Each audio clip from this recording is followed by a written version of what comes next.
एक गांव में एक निर्धन जुला दंपत्ति रहता था। सुंदर और लीला दोनों पति पत्नी अत्यंत परिश्रमी थे।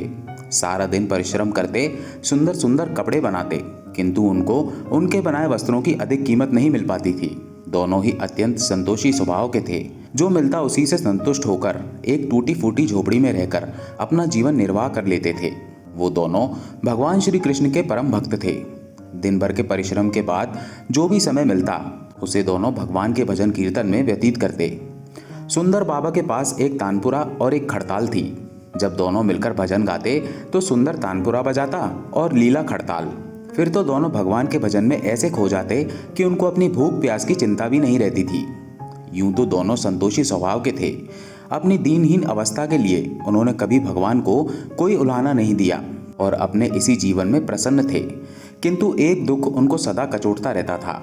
उनके कोई संतान नहीं थी। इसको लेकर वो सदा चिंतित रहा करते थे, किंतु फिर भी सदा भगवान में मग्न।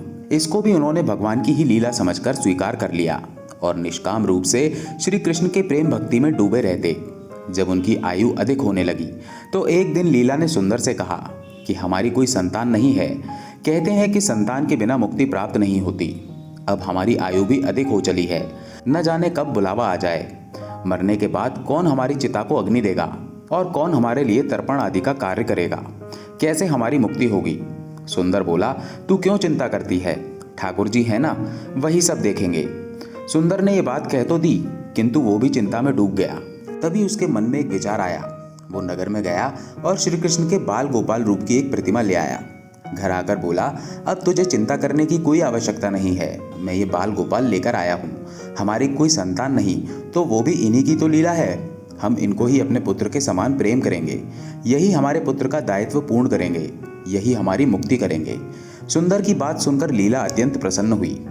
उसने बाल गोपाल को लेकर अपने हृदय से लगा लिया और बोली, आप बिल्कुल ठीक कह रहे हैं। आज से यही हमारा लल्ला है। दोनों पति पत्नी ने घर में एक कोना साफ करके स्थान बनाया और एक चौकी पर बाल गोपाल को विराजित कर दिया। तब से जुला दंपत्ति का नियम हो गया। वो प्रतिदिन बाल गोपाल को स्नान कराते, उनको धुले वस्त्र पहनाते, अपनी संतान की तरह उनको लाड़ लड़ाते, उन्हीं के सामने बैठकर भजन कीर्तन करते और वहीं सो जाते। जुला अपने हाथ से बाल गोपाल के लिए सुंदर वस्त्र बनाता और उनको पहनाता। इसमें उसको बड़ा आनंद आता। धीरे धीरे दोनों बाल गोपाल को अपनी संतान के समान ही प्रेम करने लगे। लीला का नियम था कि वो प्रतिदिन अपने हाथ से अपने लल्ला को भोजन कराती, तब स्वयं भोजन करती।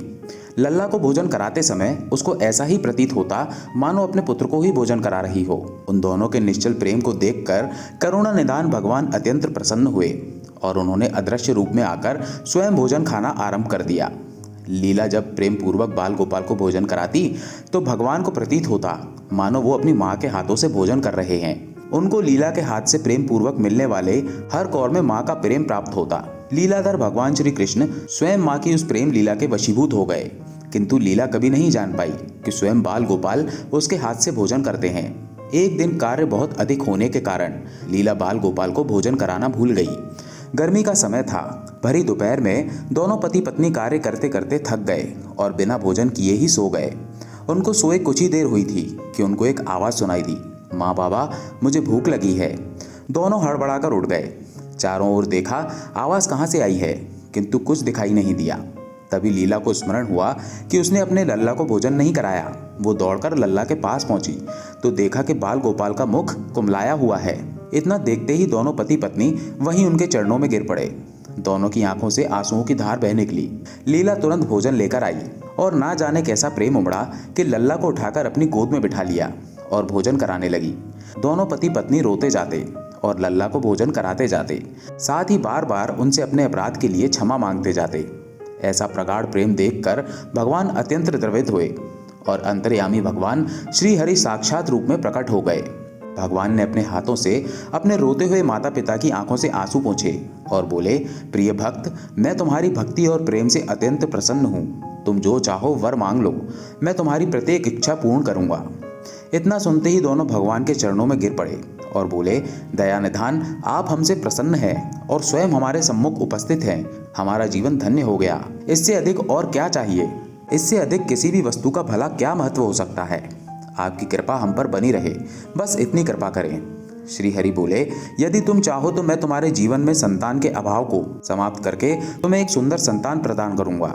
ये सुनते ही सुंदर और लीला एकदम व्याकुल होकर बोले, नहीं भगवान, हमको संतान नहीं चाहिए। उनका उत्तर सुनकर भगवान ने पूछा, किंतु क्यों? अपने जीवन में संतान की कमी को पूर्ण करने के लिए ही तो तुम मुझको अपने घर लेकर आए थे। ये सुनकर वो दोनों बोले, प्रभु, हमको भय है कि यदि हमको संतान प्राप्त हो गई तो हमारा मोह उस संतान के प्रति बढ़ जाएगा और तब हम आपकी सेवा नहीं कर पाएंगे। उनका प्रेम और भक्ति से भरा उत्तर सुनकर करुणा निधान भगवान करुणा से भर उठे। स्वयं भगवान की आंखों में आंसू टपक पड़े। वो बोले, हे मैया बाबा, मैं यहाँ आया था आपके ऋण को उतारने के लिए, किंतु आपने तो मुझको सदा के लिए अपना ऋणी बना दिया। मैं आपके प्रेम का ये ऋण कभी नहीं उतार पाऊंगा। मैं सदा सदा तुम दोनों का ऋणी रहूंगा। मैं तुम्हारे प्रेम से अत्यंत प्रसन्न हूँ। तुमने अपने निर्मल प्रेम से मुझको भी अपने बंधन में बांध लिया। मैं तुमको वचन देता हूँ कि आज से मैं तुम्हारे पुत्र के रूप में तुम्हारे समस्त कार्य पूर्ण करूंगा। तुमको कभी संतान का अभाव नहीं होने दूंगा। ऐसा कहकर भक्त वत्सल भगवान बाल गोपाल की प्रतिमा में विलीन हो गए। उस दिन से सुंदर और लीला का जीवन बिल्कुल ही बदल गया। उन्होंने सारा काम धंधा छोड़ दिया और सारा दिन बाल गोपाल के भजन कीर्तन और उनकी सेवा में व्यतीत करने लगे। उनको न भूख सताती थी न प्यास लगती थी। सभी प्रकार की इच्छाओं का उन्होंने पूर्ण रूप से त्याग कर दिया। सुंदर कभी कोई कार्य करता तो केवल अपने बाल गोपाल के लिए सुंदर सुंदर वस्त्र बनाने का। उनके सामने जब भी कोई परेशानी आती तो बाल गोपाल तुरंत ही एक बालक के रूप में उपस्थित हो जाते और उनके समस्त कार्य पूर्ण करते। वो दंपत्ति और बालक गांव भर में चर्चा का विषय बन गए, किंतु गांव में कोई भी ये नहीं जान पाया कि वो बालक कौन है, कहाँ से आता है और कहाँ चला जाता है। धीरे धीरे समय बीतने लगा। जुला दंपत्ति बूढ़े हो गए, किंतु भगवान की कृपा उन पर बनी रही। अब दोनों की आयु पूर्ण होने का समय आ चला था। भगवत प्रेरणा से उनको ये ज्ञात हो गया कि अब उनका समय पूरा होने वाला है। एक दिन दोनों ने भगवान को पुकारा। ठाकुर जी तुरंत प्रकट हो गए और उनसे इच्छा जाननी चाहिए। दोनों भक्त दंपत्ति भगवान के चरणों में प्रणाम करके बोले, हे नाथ, हमने अपने पूरे जीवन में आपसे कुछ नहीं मांगा। अब जीवन का अंतिम समय आ गया है, इसलिए आपसे कुछ मांगना चाहते हैं। भगवान बोले, निसंकोच अपनी कोई भी इच्छा कहो, मैं वचन देता हूँ कि तुम्हारी प्रत्येक इच्छा को पूर्ण करूंगा। तब बाल गोपाल के अगाध प्रेम में डूबे वृद्ध दंपत्ति बोले, हे नाथ, हमने अपने पुत्र के रूप में आपको देखा और आपकी सेवा की। आपने भी पुत्र के समान ही हमारी सेवा करी। अब वो समय आ गया है जिसके लिए कोई भी माता पिता पुत्र की कामना करते हैं। हे दीन बंधु, हमारी इच्छा है कि हम दोनों पति पत्नी के प्राण एक साथ निकलें। और हे दया निधान, जिस प्रकार एक पुत्र अपने माता पिता की अंतिम क्रिया करता है और उनको मुक्ति प्रदान करता है, उसी प्रकार हे परमेश्वर, हमारी अंतिम क्रिया आप अपने हाथों से करें और हमको मुक्ति प्रदान करें। श्री हरि ने दोनों की इच्छा पूर्ण करने का वचन दिया और बाल गोपाल के विग्रह में विलीन हो गए। अंत में वो दिन आ पहुंचा जब प्रत्येक जीव को ये शरीर छोड़ना पड़ता है। दोनों वृद्ध दंपत्ति बीमार पड़ गए। उन दोनों की भक्ति की चर्चा गांव भर में थी, इसलिए गांव के लोग उनका हाल जानने उनकी झोपड़ी पर पहुंचे। किंतु उन दोनों का ध्यान तो श्री हरि में रम चुका था। उनको नहीं पता कि कोई आया भी है। नियत समय पर एक चमत्कार हुआ। जुले की झोपड़ी एक तीव्र और अलौकिक प्रकाश से भर उठी। वहां उपस्थित समस्त लोगों की आंखें बंद हो गईं। किसी को कुछ भी दिखाई नहीं पड़ रहा था। कुछ लोग तो झोपड़ी से बाहर आ गए, कुछ वहीं धरती पर बैठ गए। श्री हरि अपने दिव्य चतुर्भुज रूप में प्रकट हुए। उनकी शोभा समस्त सृष्टि को अलौकित करने वाली थी। वातावरण में एक दिव्य सुगंध भर गई। अपनी मंद मंद मुस्कान से अपने उन भक्त माता पिता की ओर देखते रहे। उनका ये दिव्य रूप देखकर दोनों वृद्ध अत्यंत आनंदित हुए। अपने दिव्य दर्शनों से दोनों को तृप्त करने के बाद करुणा निधान लीलाधर समस्त सृष्टि के पालनहार श्री हरि वहीं उन दोनों के निकट धरती पर ही उनके सिरहाने बैठ गए। भगवान ने उन दोनों भक्तों का सर अपनी गोद में रखा, उनके शीश पर प्रेम पूर्वक अपना हाथ रखा। तत्पश्चात अपने हाथों से उनके नेत्र बंद कर दिए। तत्काल ही दोनों के प्राण निकलकर श्री हरि में विलीन हो गए। पंचभूतों से बना शरीर पंचभूतों में विलीन हो गया। कुछ समय बाद जब वो दिव्य प्रकाश का लोप हुआ तो सभी उपस्थित ग्रामीणों ने देखा कि वहां ना तो सुंदर था और ना ही लीला थी और ना ही बाल गोपाल थे।